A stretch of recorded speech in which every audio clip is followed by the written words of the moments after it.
Shalom, puji Tuhan, haleluya. Salam jumpa dengan kami, Brave Channel. Lewat channel ini kami hendak menyapa Bapak Ibu saudara-saudari dimanapun berada.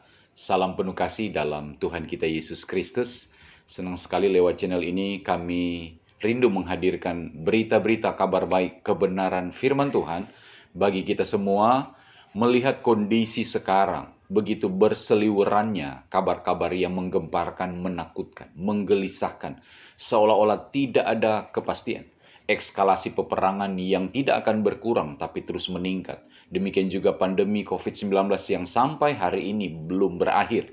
Karenanya kami terdorong untuk merilis channel ini, channel Brave Gospel, agar supaya lewat channel ini kami boleh menyampaikan Injil yang adalah kekuatan Allah ketika dunia dalam tawanan kuasa kegelapan, sebab Alkitab menjelaskan dunia berada di bawah kuasa si jahat.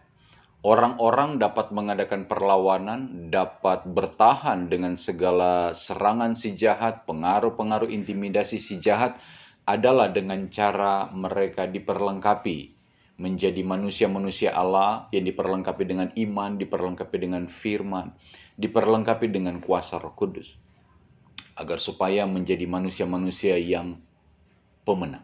Saudara-saudari yang diberkati oleh Tuhan, Kisah Para Rasul pasal yang ke-18 ayat 9 bagian B, jelas sekali firman Tuhan datang kepada Rasul Paulus, jangan takut, teruslah memberitakan firman dan jangan diam.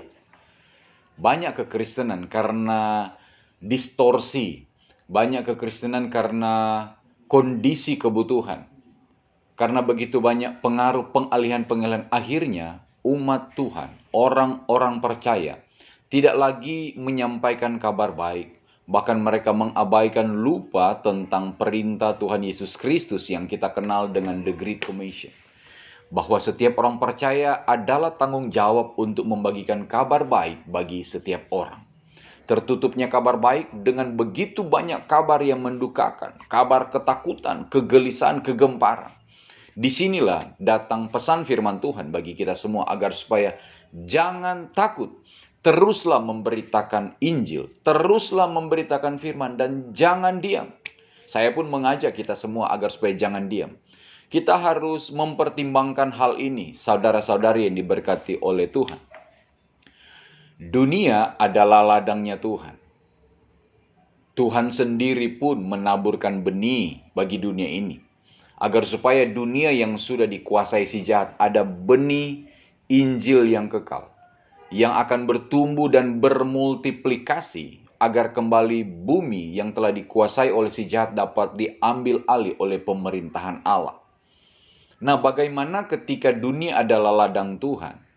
Ketika Tuhan pun menaburkan benih, tetapi si jahat juga menaburkan benih. Jika orang Kristen diam, jika orang Kristen takut untuk memberitakan Injil, maka yang terjadi kita melihat bagaimana keluarga-keluarga kita, bagaimana saudara-saudara kita, mereka tidak sempat mendengarkan kabar baik dan mereka sudah pergi meninggal. Sangat-sangat disayangkan ketika kehadiran kita di muka bumi ini. Seharusnya kita memenuhi rancangan Tuhan, bahwa hidup ini bukanlah pilihan. Hidup ini adalah anugerah yang berisi mandat yang harus dipertanggungjawabkan. Kita harus mempertanggungjawabkan kelak kehidupan kita. Nah, jika selama kehidupan kita tidak menemukan tujuan kehidupan kita, betapa mirisnya hidup ini. Suatu insiden atau suatu kecelakaan terbesar bukanlah ketika terjadi tabrakan Allah atau kematian yang secara mendadak, tetapi ketika selama hidup kita tidak pernah menemukan tujuan hidup yang sesungguhnya.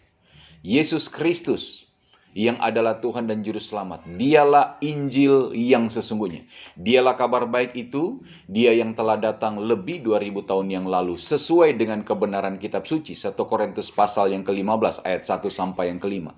Sesuai dengan kitab suci, dia adalah Mesias, anak Allah yang hidup. Dia adalah Mesias Juru Selamat yang harus mati, dikuburkan, dibangkitkan pada hari ketiga. Dan dari namanya, berita pertobatan itu harus disampaikan menjadi kesaksian bagi segala bangsa. Karenanya, inilah perkenalan kami, Brave Gospel, kepada Bapak, Ibu, Saudara-saudari. Kami masih belajar, tapi kami rindu agar kehidupan kami menjadi berkat. Anda bisa melihat sekarang media sosial dipergunakan juga oleh kejahatan, dipergunakan juga oleh pihak-pihak yang tidak bertanggung jawab untuk menimbulkan kaos, untuk menimbulkan kekacauan, untuk menumbuhkan hal-hal yang menyesatkan. Yesus berfirman dalam Lukas pasal 17 ayat 1, tidak mungkin tidak akan ada penyesatan. Begitu banyak penyesatan sedang terjadi. Nah, kalau anak-anak Tuhan, orang percaya, hamba-hamba Tuhan hanya berdiam diri, kita harus terus memberitakan Injil. Jangan takut, teruslah memberitakan Injil. Teruslah memberitakan firman Tuhan. Dan jangan diam. Hasil dari pemberitaan firman Tuhan tentu diharapkan oleh mereka yang memberitakan firman Tuhan. Tetapi kami percaya bahwa bukanlah manusia yang membuat seseorang bertobat. Allah yang mengerjakan. Tetapi di balik pemberitaan firman Tuhan, ada kuasa Injil. Roma pasal 1 ayat 16, bahwa Injil adalah kekuatan Allah yang sanggup menyelamatkan orang yang percaya.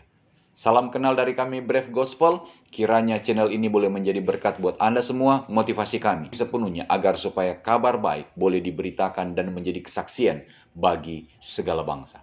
Salam kasih, Tuhan memberkati.